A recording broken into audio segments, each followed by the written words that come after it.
Okay, it's now day 2 of my water fast. Um, I started out weighing 111.2, and when I weighed myself this morning, I weighed 107.4. So I've already lost almost 4 pounds, which that's not my intention to lose weight, but it's gonna happen, especially in the first couple days, because most of my glycogen has been depleted. I'm feeling really fatigued today.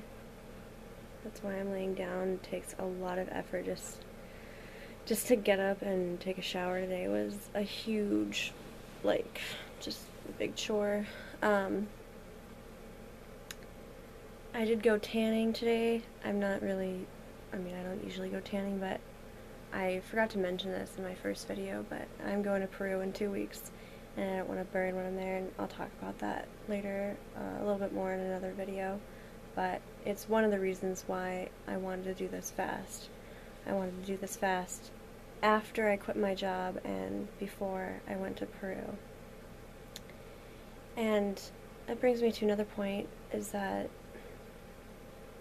I wish I would have quit my job a little bit earlier, because I'm feeling like I wish I could have done this fast for 21 days, and I'm only going to be able to do it for a maximum of 12 days because I'm leaving, and I'm not going to be able to, I just wanted to be able to have 21 days in case.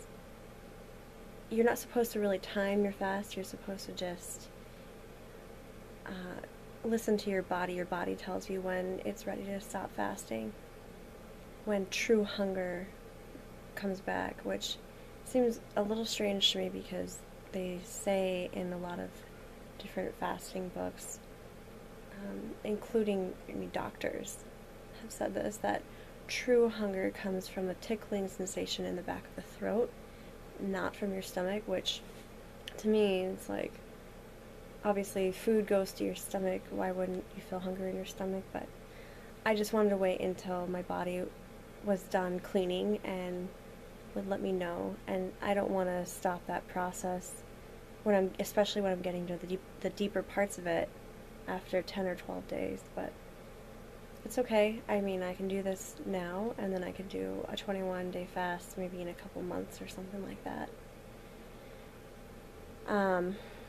Last night I had a really hard time sleeping. I went to bed at 10:45 and I slept for an hour and a half, and then I was up from like 10:45 or 10:30 till 6 a.m. and I was just so uncomfortable. I was really hungry, and I got up and took a bath. I did a dry skin brush and took a bath, and I had a bowel movement, and I felt a lot better after that.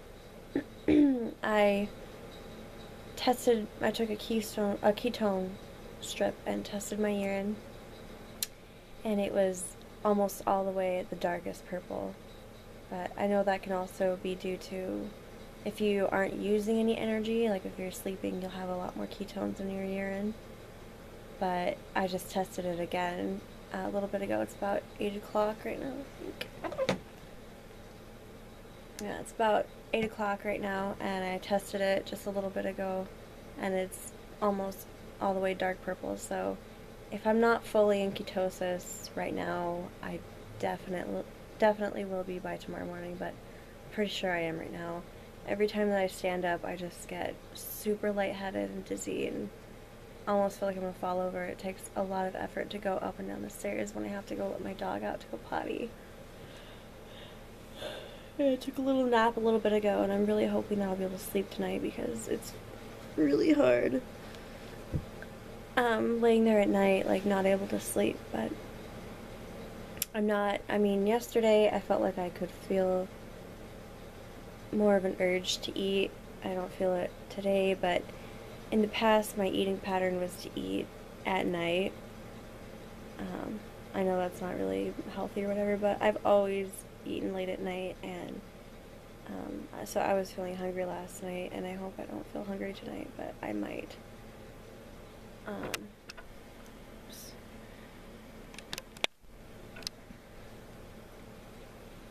and that's about it. I'm not really having any other symptoms. Um, just fatigue, and I've had little tiny aches and pains here and there, that nothing like significant, not feeling any significant cleansing reactions. I am reading Eating and Fasting for Health by Dr. Joel Fuhrman, and it's really good so far. And I do like it because a lot of the fasting books aren't made by doctors, and although I really believe in this process, and I think that any advice from anyone who's done it or supervised anyone in a fast is very informative, but I feel really safe and comfortable and excited to be reading a book about fasting by a doctor who fully believes in this and treats his patients with fasting. And he himself actually suffered an injury when he was 20 years old in his knee, and for a year it healed poorly, and it was really painful all the time. He couldn't put any weight on it, and all the treatments from the doctors and the surgeries, they didn't help. And he finally ended up fasting for 46 days in total, and it healed his knee. And he was obviously just really all about it after that. So then he went to medical school, and even though he learned all the, about drugs and surgery and stuff, he maintained his faith in fasting, and that's the fasting and the diet is a huge way that he treats his patients. So I'm really happy to be reading this book while I'm fasting, because it's strengthening my resolve and giving me a lot of really good information, and I feel really good about it. Even though I feel a little bit uncomfortable, I'm really happy that I decided to do this. And that's about it. So thanks for watching, and I'll see you tomorrow for day 3.